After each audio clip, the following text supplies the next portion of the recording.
डुमरिया प्रखंड झारखंड राज्य के पूर्वी सिंहभूम जिले में स्थित है। यह जमशेदपुर से लगभग 80 किलोमीटर दूर है। इस प्रखंड में कुल 10 पंचायत हैं। भौगोलिक दृष्टिकोण से डुमरिया जंगलों और पहाड़ों से घिरा हुआ है। डुमरिया के पंचायत आदिवासी बहुल है। आधारभूत संरचना के लिहाज से यह पूरी तरह अपेक्षित क्षेत्र है।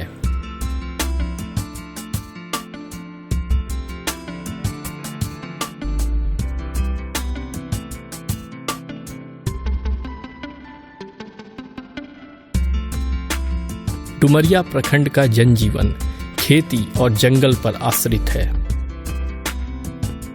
देश के अन्य हिस्सों की तरह यहाँ भी कृषि और खासकर धान की खेती अच्छे मानसून पर निर्भर करती है। इसके अलावा पहाड़ और जंगल से मिलने वाले संसाधनों पर भी डुमरिया वासियों की जीविका बहुत हद तक टिकी हुई है।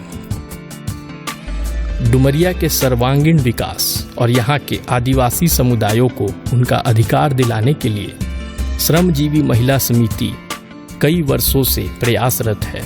श्रमजीवी महिला समिति ने डुमरिया के विभिन्न गांवों में अनेकों महिला स्वयं सहायता समूह का निर्माण किया है।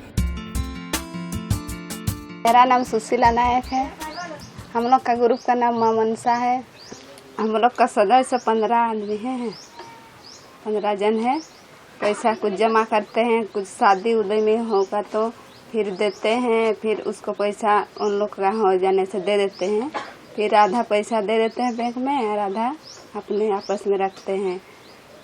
और फिर बैंक जाते हैं महीना में एक बार पैसा जमा करने के लिए, बैठक करते हैं, कुछ चर्चा करते हैं कैसे आगे बढ़ाना है कैसे नहीं बोल के।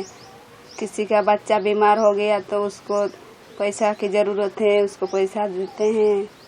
ऐसे ही सूद के पैसे नहीं, ऐसे ही देते हैं। फिर उसको वापस फिर लौटा देते हैं लोग। हम लोग भी किसी का ग्रुप का महिला सब पैसा ज़रूरत हो तो उन पैसा से हम लोग लेते हैं। इसी क्रम में समिति ने जन वकालत के माध्यम से लोगों को पंचायत द्वारा भिन्न भिन्न प्रकार के सरकारी योजनाओं का लाभ भी पहुंचाया है। मेरा नाम देवानंद दास है। मैं बड़ा बतला गांव के ग्राम प्रधान हूं। मेरे यहाँ 2 तरह का व्यवस्था है।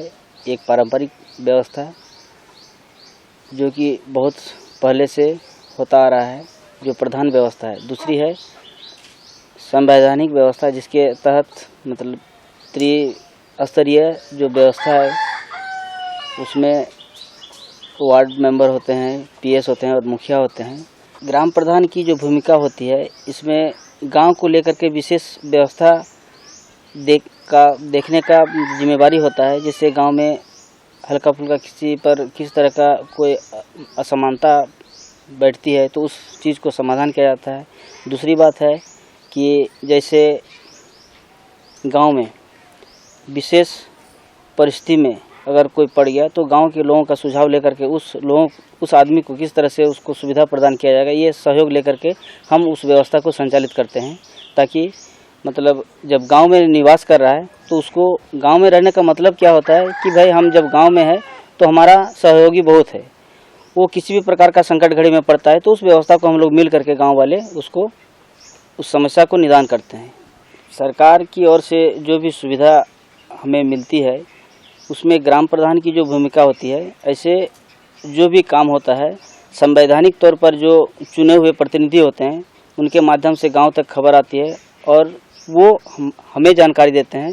तो फिर हम उस चीज़ का मूल्यांकन करते हैं, उचित है या अनुचित है, और उसके आधार पर हम उन पर गांव वाले मिलकर उसको सत्यापित करते हैं, समर्थन करते हैं। उसके बाद ही वो काम माने संपन्न हो पाता है, अन्यथा वो संभव नहीं हो पाता है। जहाँ तक वन अधिकार की व्यवस्था है या वन भूमि पट्टा जो अभी सरकार दे रही है, उसमें ग्राम प्रधान का बहुत ही अहम भूमिका होती है जो भी वन भूमि पट्टा लेने के लिए आवेदन करते हैं उसमें उसके तहत सरकारी जो व्यवस्था है उसका एक वन अधिकार समिति बनती है।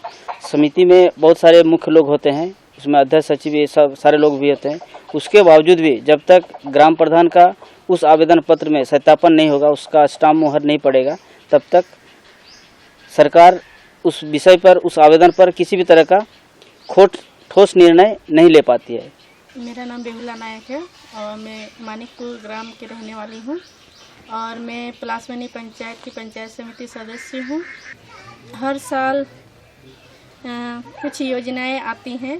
ज़्यादातर हम लोग फोकस करते हैं इंदिरा आवास, बीपीएल, अन्नपूर्णा योजना और विकलांग योजना और लाडली योजना।